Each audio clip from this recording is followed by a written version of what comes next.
Todos saudamos com a paz do Senhor Jesus. Esse é o programa Anunciando o Evangelho Eterno, nosso encontro semanal com um enfoque especial e, acima de tudo, nos assuntos da Escola Bíblica Dominical. Estamos aqui eu e o pastor Wallace Rosete. Pai do Senhor Wallace. Pai do Senhor Sérgio, Pai dos seus irmãos que nos acompanham. É sempre bom estar aqui falando desse Evangelho Eterno, né? E hoje, Wallace, o nosso assunto diz respeito a alguns títulos, algumas designações do Senhor Jesus que estão registradas no livro de Apocalipse, em determinado trecho. Mas a verdade é que o homem precisa saber, primeiramente, o que o homem precisa saber é que Jesus é o Salvador. Aliás, o único e suficiente Salvador. Essa é a grande designação. Essa é a grande verdade, né, Sérgio? A palavra é: conhecereis a verdade, ela vos libertará. Amém. E muitas vezes o homem fica no engano, né? Às vezes até mesmo ignorando esse aspecto desse Jesus vivo que venceu a morte, que se faz presente na vida do homem quando ele busca o Senhor, né? Então é muito importante o homem entender, ter uma experiência com o Senhor Jesus, que esse Deus não ficou há 2000 anos atrás, como as pessoas às vezes pensam, né? Mas ele continua vivo na vida da igreja, orientando o homem. Nós podemos buscá-lo, nós podemos consultá-lo, porque a palavra de Deus é viva, né? Ela está disponível para esclarecer o homem da verdade desse momento. E o que o Senhor Jesus quer é se revelar ao homem. Ele quer falar e o faz pelo seu Espírito Santo. Que coisa gloriosa. Não tem coisa mais maravilhosa, né, Sérgio, de um homem ter esse encontro com o Senhor, né? Saber que esse Deus está vivo, não de ouvir falar, né? Porque é só se lembrar, nós antes de se converter ao Senhor, de ter uma experiência, Jesus está até muito bonito, né? Muito interessante as pessoas falarem de Jesus e as pessoas falam um Deus, um supremo, né? Aquele negócio distante, algo assim muito fictício, né? Outra coisa é o homem ter um encontro, né? Amém. Um encontro com Deus, ele não tem dúvida, porque quando Deus fala ao homem não existe dúvida, né? Louvado Ele seja dissipa o Senhor. toda dúvida, aí as coisas mudam. E o homem, você, quem sabe, está nos assistindo, se já não teve uma experiência, você pode pedir a ele. A palavra diz assim: fazei prova de mim e vede que eu sou bom. Pode fazer prova que Deus vai se Bendito revelar ao seu seja o coração, Senhor. né? Amém. É muito bom isso, né? No capítulo 5 do livro de Apocalipse, há uma experiência notável que João, que foi o escritor, o apóstolo João, estava na ilha de Patmos por amor ao Evangelho. Ele começa a ter as visões, as revelações, e no capítulo 5 acontece algo que chama muita atenção. Entre as diversas visões, aqueles momentos gloriosos, João vê um livro. E ele vê que esse livro tinha selos, era um livro fechado, selado. Eram 7 selos. João, por um lado, ele vê que aquele livro era importantíssimo, tinha segredos notáveis. Por outro, ele vê, mas o livro está fechado. E ele pensa: ninguém é digno de abrir esse livro. Como é que vai ser? E aí a palavra, o Wallace, diz que ele começa a chorar. E aí chega o texto.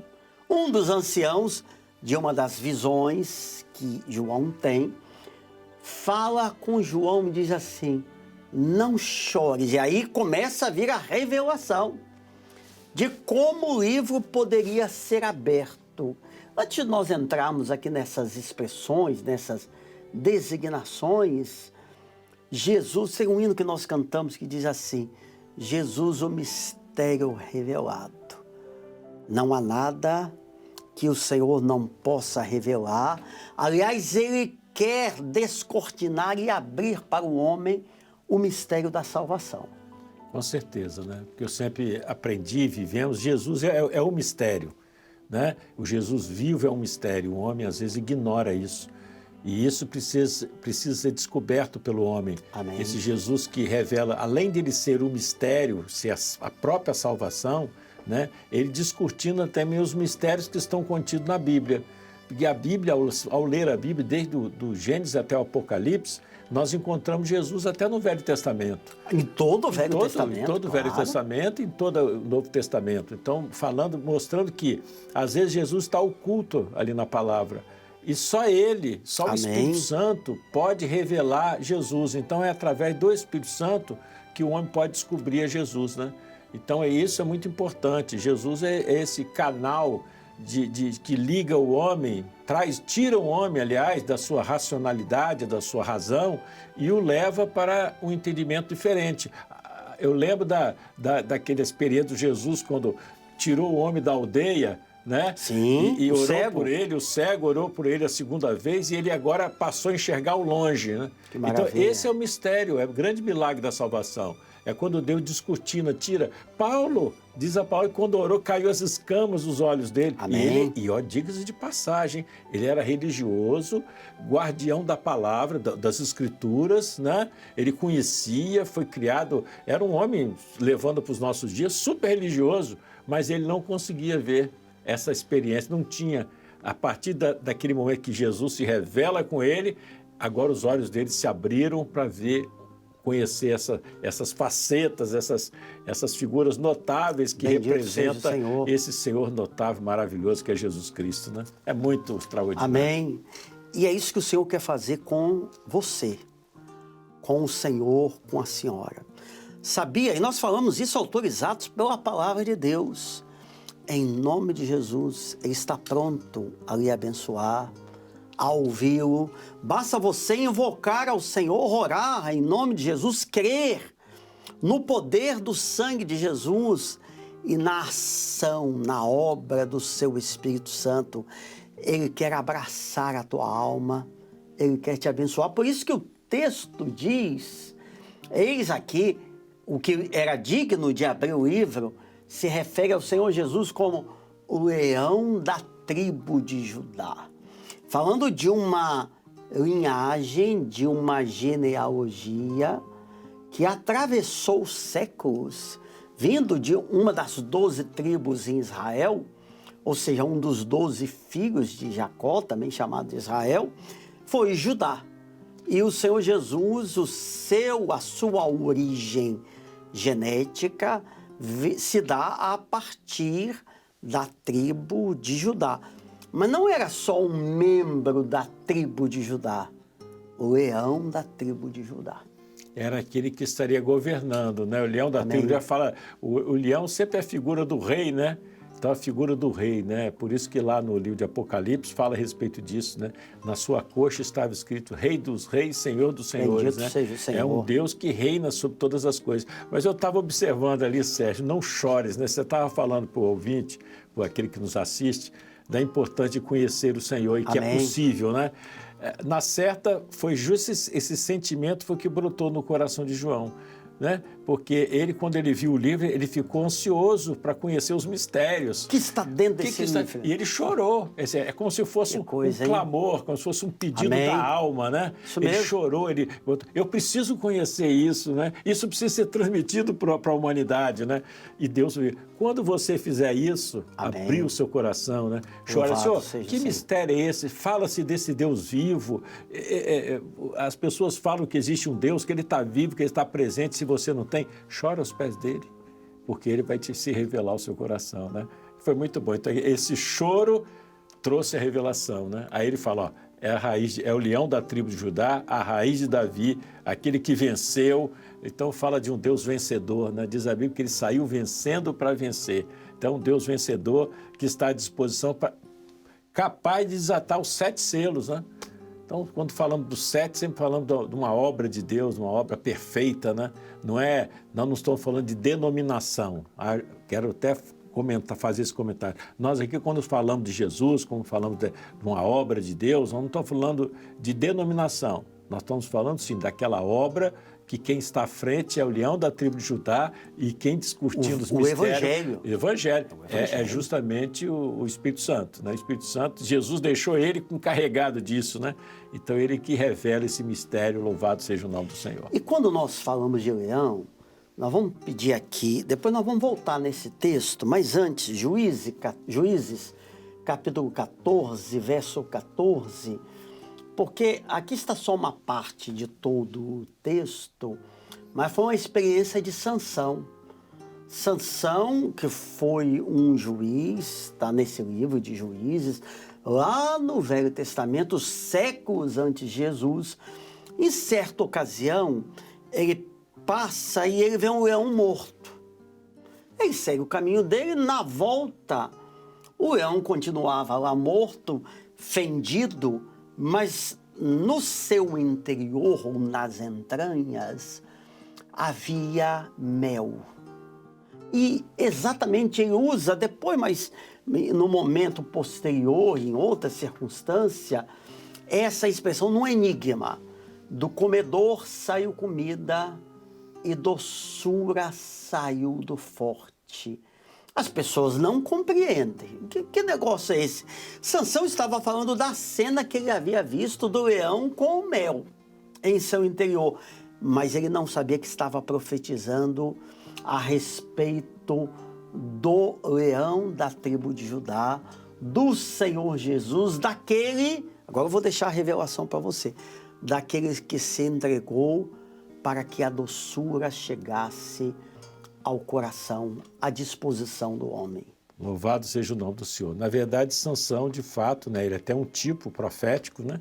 Ele, na verdade, ele traz uma revelação muito maravilhosa, principalmente para nós, nos nossos dias. Amém. Porque ele estava profetizando a respeito do Senhor Jesus, que seria morto e ressuscitaria. Inclusive, diz, em 3 dias não puderam declarar o enigma, porque ali está um mistério. Morte e ressurreição. Morte e ressurreição. Que maravilha. Mas ali estava falando de quê? A doçura, estava falando da figura doce que foi o Senhor Jesus, né? Sempre tinha uma palavra de ânimo para quem procurava. Era viúva com seu filho, ele ali veio e ressuscitou. Não chores mais, né? Então ele encontrava as pessoas, a doçura, sempre tinha uma palavra de ânimo. E a força. A força, ele venceu o maior inimigo que nós temos, que é a morte. Bendito Na sua ressurreição, diz a palavra, Paulo escrevendo, diz assim, tragada foi a morte na vitória. Então, a igreja, nós temos vivido essa experiência com esse leão da tribo de Judá, com esse leão que Sansão, lá no passado, tantos anos antes do Senhor Jesus, ele profetizou, né? Saiu doçura do forte, né? Daquele que vence a morte, mas também trouxe a salvação. O que é mais doce para o homem do que a salvação? Bendito seja o Senhor. É verdade, a salvação é algo de mais maravilhoso que traz no interior do homem. Salvação perdoa pecados. Perdoa pecados. Tira o homem das trevas. Traz muda paz, a história, né? Traz paz. A paz, Jesus diz que assim, o mundo não dá. A minha paz vos dou, não como o mundo vou a dar. É. Não existe outra paz como a paz do Senhor Jesus. É porque a paz do Senhor Jesus não tá presa à circunstância. Amém. Né? Às vezes nós podemos até ter momentos de paz, né? É fácil, você se desliga de todo mundo, vai para o alto de uma montanha, né? Aquele ambiente tem gostoso. Tem dinheiro, tem saúde, está tudo bem. Mas tem momentos que isso não resolve, né? Tem certas circunstâncias que às vezes o homem não encontra resposta para isso. E aí só Jesus, porque Amém. Essa paz que Jesus dá, você pode estar vivendo situações adversas no seu dia a dia, mas na sua alma você sabe que você não está sozinho, que existe um Deus que está junto contigo. Então essa paz no mundo não dá. Que é um mistério. A paz do homem é passageira, né? Essa paz não é um mistério, a verdadeira paz? Mistério. Quantas puro. vezes, Wallace, nós vemos na igreja, nas nossas igrejas, das igrejas, dos demais pastores, membros, uma irmã, exemplo, que você sabe que ela está numa situação difícil, às vezes uma enfermidade humanamente incurável, passando privações, aí você pede um culto, uma glorificação, aí levanta aquela serva. Senhor, eu te glorifico, o Senhor é bom, o Senhor é maravilhoso, o coração moído, mas a paz verdadeira sobressai. É a paz de Jesus. Com certeza. Não só no culto, mas também, às vezes, quantas vezes nós vamos visitar, né, Sérgio? E quem sai, nós vamos para consolar e saímos consolados. É verdade. Né? Porque o testemunho da pessoa é tão maravilhoso. Glórias a Deus. A segurança que ela tem, a firmeza diante até de um quadro já terminal. Mas a pessoa está tão confiante nesse Deus, nesse leão que venceu a morte, que ela não está nem preocupada mais com a morte. Ela quer estar em comunhão com Deus. Isso é notável. Isso Bendito seja o nome do Senhor. inexplicável. Isso é um grande mistério. Homem algum, pela razão, explica isso. Só o poder, só o Espírito Santo. Amém. Vamos voltar em Apocalipse 5:5, que a segunda expressão é a raiz de Davi. Davi foi um rei em Israel, teve naturalmente, como qualquer homem, as suas falhas, as suas dificuldades, mas Davi, uma das características mais marcantes na vida dele foi a obediência, que ele nunca transigiu em obedecer às orientações, à voz do Senhor, tanto que em Atos 13:22, outro texto separado, fala assim: achei a Davi, varão conforme o meu coração, o coração de Deus, que executará toda a minha vontade. Porque Jesus é a raiz de Davi? Porque Jesus foi obediente em todas as coisas. Você pode, o ladrão na cruz, os dois malfeitores, um deles diz: livra você, livra nós também. O outro: Senhor, faz isso. Eu poderia determinar, orar ao Pai, viria uma legião de anjos, mas ele foi obediente em todas as coisas. É muito interessante isso, porque Jesus, quando estava lá, antes de ir para a crucificação, quando ele está ali no Getsemane, junto com os discípulos até adormeceram, né? Sim. Chegou um momento crucial que ele fez uma oração ao Pai. Pai, suou gotas de sangue também. Suou gotas de sangue. Se possível, passa de mim esse cálice. Que coisa, hein? Era por quê? Porque ele estava vendo à sua frente... Era o Jesus homem. O que seria acontecido com ele, se esbofeteá-lo, ia acontecer tudo aquilo que aconteceu. Mas, olha, não faça conforme eu estou pedindo, mas conforme o projeto do Senhor. Amém. Ou seja, obediente, ele foi obediente até a cruz, até a morte de cruz. E qual a finalidade de ter sido obediente? Por amor à sua vida e à minha vida, à nossa vida. Então, essa é a grande bênção, o exemplo que ele deixou, né? Davi é uma figura, tirando que ele errou, né? Tirando aquilo que ele errou, ele é uma figura profética, porque ele preparou tudo o que precisava para o templo, ele fez todo o trabalho, foi obediente ao Senhor, nas suas lutas sempre o Senhor estava à frente. Jesus foi essa pessoa notável, né, que preparou tudo para nós, né? Tudo que o homem precisa para voltar à eternidade, ele fez. Amém. Ele sofreu, padeceu por tudo, viveu o que ele viveu, foi à cruz e foi até o fim, até a morte de cruz, para nos resgatar para a vida eterna. Louvado seja o nome do Senhor. É maravilhoso isso, né? Maravilhoso isso. Você quer ser abençoado? Quer ser vencedor? Observe, viva, cumpra a palavra de Deus, siga a voz do Espírito Santo, mesmo quando as coisas racionalmente analisadas não fizerem nenhum sentido. Pela fé, sirva ao Senhor de todo o coração, você vai ser abençoado. E para fechar, Apocalipse 5, verso 6, a terceira designação que está separada, um cordeiro como havendo sido morto. Aí nós já pulamos lá para Filipenses 2:8, porque esse cordeiro fala naturalmente do Senhor Jesus, que achado na forma de homem, humilhou-se a si mesmo, aqui Wallace, sendo obediente até a morte, e a pior morte que existia, e morte de cruz. Bendito seja o Senhor Jesus. Porque a morte de cruz era a morte que mostrava, quer dizer, deixava as pessoas numa situação muito diferente. Era vergonhosa. Vergonhosa, né? Ninguém queria. E Jesus morreu desse jeito, né? Então humilhou-se a si mesmo, ele se fez carne e habitou entre nós. Tem hora a gente fica pensando, que coisa notável, né? Jesus é Deus, né? A figura Amém. Pai, Filho e Espírito Santo, a Trindade. Jesus, eu, Pai, somos um, ele disse. E lá na eternidade ele decidiu vir morrer. Amém. Para o homem que ia rejeitá-lo, que ia negá-lo, Só o Senhor é Deus. Que ia colocar uma coroa de espinho na sua cabeça, mas ele mesmo assim, ele veio por amor. Eu imagino, Sérgio, que os diálogos que ele deve ter tido com o pai deve ter alertado ele: meu filho, você vai mesmo? Eles vão negar vocês, vão te esbofetear, vão fazer isso. Mas houve um pacto. Mas ele falou: não, eu vou porque eu amo o homem. E nós podemos dizer: nós o amamos porque ele nos amou primeiro. Bendito seja o Senhor. A conversa está muito abençoada. Verdade. Mas estamos chegando ao final, e a você que está conosco, que o Senhor o abençoe, continue firme, servindo ao Senhor, o obedecendo, e em todas as coisas você será abençoado. Wallace, Pai do Senhor a todos, e até a próxima semana, querendo Deus. Amém.